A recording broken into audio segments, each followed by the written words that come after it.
REM, emotional cleansing.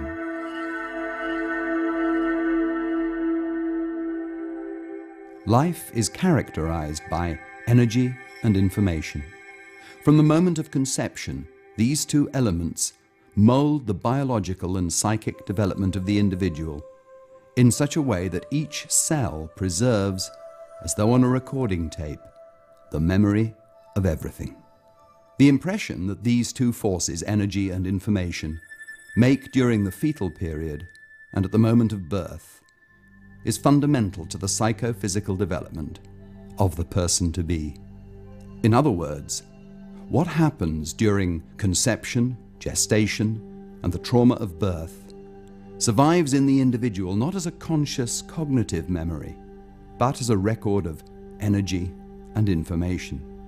Hence, a cage of energy is created, which allows only limited interactions and experiences in an individual's life.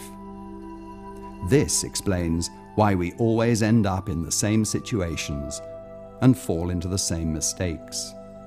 If a woman is convinced that men are naturally faithless, she will have created around herself such an energy information cage that she only ever encounters men who themselves possess a corresponding aura of betrayal.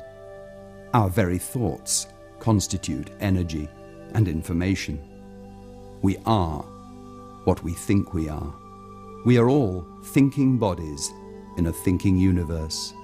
In the same way in which the molecules of our body are projections of our thoughts, so the pulses of energy and information project themselves into our surroundings in the form of space-time events. In this way, therefore, thoughts condition our whole world, and thus our relationships. In a profound sense, our life experience and all the events that appear to befall us happen because we make them happen. We are 100% responsible for all the outcomes in our lives. How is it possible to escape from the cage? By loosening the knots that energy and information have tied throughout the years. To achieve this, it is necessary to allow large flows of energy through the body by means of a fundamental life force. Breathing, coupled with the stimulation of points along the Chinese meridian lines, or other reflexogenic systems of the body such as the feet, the hands, or the ears. This technique that associates breathing, the stimulation of points in the skin, coupled with work on the thoughts, energy, and information, is known as REM, emotional cleansing. Energy is needed in order to release and integrate the information. Biologically speaking, energy and oxygen are the same. Using oxygen, food is transformed into energy. Food, like firewood, needs oxygen to keep the process going. The rate of combustion is linked to the amount of oxygen available. Oxygen, therefore, is of major importance in all life processes. It is not by chance that most men and women breathe little and poorly. They do it so as not to feel emotion, so as not to enter into their essential selves. So what can we do to break into the emotional cage that energy and information have created around us? Above all, breathe in a manner that is both aware, connected, and circular, in order to allow the freeing of all those experiences that have been suppressed and stored in the cellular memory. Constrictions of the throat, thorax, and pelvis obstruct the free and natural flow of breath so that we avoid feeling our emotions. In fact, wherever there are constrictions, energy cannot flow freely. And where energy is not allowed to flow, there are no feelings, no emotions, but instead, slavery to fear. Both energy and breath move from top to bottom, as though one is saying, yes. At the points of constriction, this vertical wave tends to be forced into a horizontal oscillation that says no. To loosen the rigidity and the consequent energy blocks that manifest themselves in the meridians and the chakras, one must work on the different parts of the outer shell, using the fingers to stimulate the various points along the meridians. Stimulation may come in three forms: touch, rhythmic percussion, progressive pressure. The subject lies down with knees bent, feet flat on the floor or on the couch, eyes closed, arms parallel with the body, mouth open with the jaw relaxed. He or she is asked to breathe deeply through the mouth, imagining that air is being drawn from the feet and pulled up by expansion of the chest as far as the in-trang point between the eyebrows. The whole body should take part in this breathing. During inhalation, force should be exerted, while on the out-breath, air should leave the body naturally, with the mouth open and relaxed. There should be no pause between inhaling and exhaling.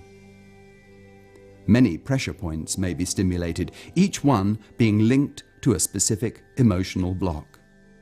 Let's now look at some examples of sessions involving the principal points. The therapist begins the session with straightforward bilateral contact with point 2 on the bladder meridian, at the same time visualizing his own energy as it connects with the subject. Next, he passes to the major point of the ocular segment, pressing it with increasing force at each inhalation. This point corresponds with the unblocking of the upper ring of the cage, the segment of control and judgment. From here, one moves on to the major maxillary point, the second ring of the cage, which releases anger and repressed aggression. Next, there is point 14 of the stomach meridian, in the upper part of the chest, also known as the point of emotional trauma, in that it brings to the surface old traumas that have not been expressed and integrates them into the whole. Then he moves on to the epigastric area of the solar plexus, where he stimulates the major point of unassimilated emotion. Still on the meridian, he moves down to the hypergastric area, beneath the navel, in order to unblock the pelvic energy that is linked to sexuality and creativity. A point on the right of the abdomen, corresponding to point 27 of the stomach meridian, is also of fundamental importance for unblocking suppressed grief and loss. During the treatment, it is most important that the subject reaches the point where the legs quiver. This is a sign of unblocking and the passage of energy. In some cases, one can carry out the session with two therapists in chelation. One simply to touch the energy points, such as bladder 2 or bladder 10 at the nape of the neck, the other to stimulate the points. In order to achieve a deeper regressive trance, a device that emits electromagnetic pulses may be used. Here we see the stimulation of the point of the solar plexus, and next, a point at the center of the chest on the channel of conception, also known as the point of lack of love, painful in all persons who have the feeling of not having received enough affection.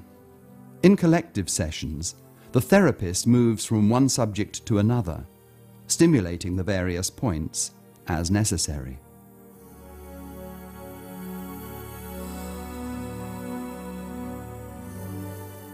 With REM emotional cleansing, it is as though one has entered one's own interior library, with the possibility of consulting each phase of one's physical and spiritual existence.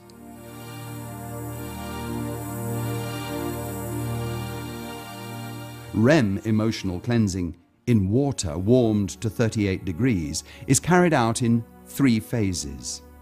For the first 45 minutes, one breathes underwater using an air tube and nose clip. This serves to reawaken the inner life.